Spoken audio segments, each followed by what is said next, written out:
আসসালামু আলাইকুম বন্ধুরা, কেমন আছেন? আলহামদুলিল্লাহ আমি ভালো আছি। আমি আজকে কি একটু রেখে দিলাম ফ্রিজে, মানে করে সেটাই দেখাবো। কিছু কাঁচামরিচ নিয়েছি, আর এখানে কিছুটা টমেটো। আমি নর্মাল ফ্রিজে কি রেখেছি বা ডিপ ফ্রিজে কি সংরক্ষণ করে রেখেছি সেটাই শেয়ার করব। এখানে এই যে কাঁচামরিচের বটুগুলো ফেলে নিয়েছি। এখন এই কাঁচামরিচের বটুগুলো ফেলে নেওয়ার পর কীভাবে আমি সংরক্ষণ করে নর্মাল ফ্রিজে আমি 1 মাস যাবৎ খাবো। এই যে কাঁচামরিচটা দেখা যাচ্ছে, এই কাঁচামরিচটা কিন্তু আমি প্রায় 15 দিন আগের থেকেই রেখেছি এই বক্সে করে। একটু ঘামে নেই, এই বক্সে যদি রাখা যায় তাহলে কাঁচামরিচ বেশ খুব ভালো থাকে, মাসের পর মাস থাকলেও নষ্ট হয় না।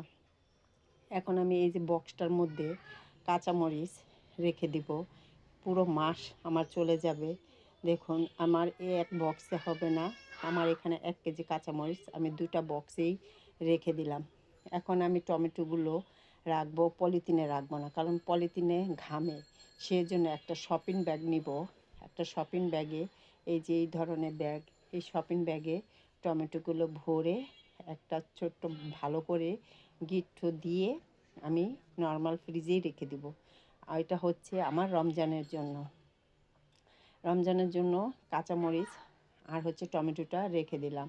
আর আমি ডিপ ফ্রিজে কী সংরক্ষণ করেছি, এখানে দেখুন আদা পেস্ট করেছি।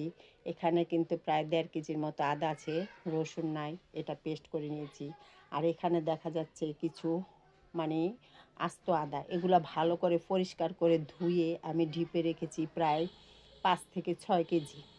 এই যে দেখুন রেখেছি। এগুলো কিন্তু ছিলে রাখি না, হয়তো বা আমি ছিলতে পারি না একেবারে। আর এগুলো আমি অল্প অল্প করে এনে এনে আস্তে আস্তে জমিয়ে রেখেছি। আবার কিছু কাঁচামরিচও দেখুন, প্রায় 1 থেকে 1.5 কেজির মতো কাঁচামরিচও ডিপে সংরক্ষণ করে রেখেছি। তারপরে আবার কিছুর টমেটো আমি একটু ডিপে রেখে দিয়েছি। অল্প পরিমাণেই টমেটো রেখেছি, এই টমেটোটাও কিন্তু ডিপে রেখে দিয়েছি। আর এখানে হয়তো বা বলতে পারেন, আপা আদা কিভাবে ছিলা যাবে? আদা একটু ভিজিয়ে রাখলেই শক্ত থাকাকালীন হাতেই ছিলা যাবে, কোনো বটি লাগবে না।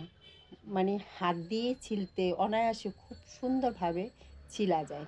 এ দেখুন আমি কত সুন্দরভাবে হাত দিয়ে ছিলে ফেলছি। অনেক মানে একটু আদা উঠবে না, শুধু চিলকাটা দেখা যাচ্ছে, যে শুধু একটা চিলকায় উপরের চিলকাটা উঠে আছে। কত সুন্দরভাবে দেখুন, কত সুন্দরভাবে উঠে যাচ্ছে, কোনো সমস্যা হয় না।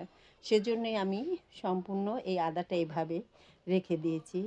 আমি অল্প অল্প করে বের করে আমি করে নেব। দেখুন এই যে আদা 3 টুকরোই আপনাদের দেখিয়ে দিলাম কীভাবে সুন্দর হয়েছে। বন্ধুরা, যদি ভিডিওটা ভালো লাগে একটা লাইক শেয়ার কমেন্ট করবেন, কমেন্ট করে জানাবেন। এবং নতুন নতুন বন্ধুরা আমার ভিডিওটি সম্পূর্ণভাবে দেখে আমার চ্যানেলটি সাবস্ক্রাইব করে দেবেন।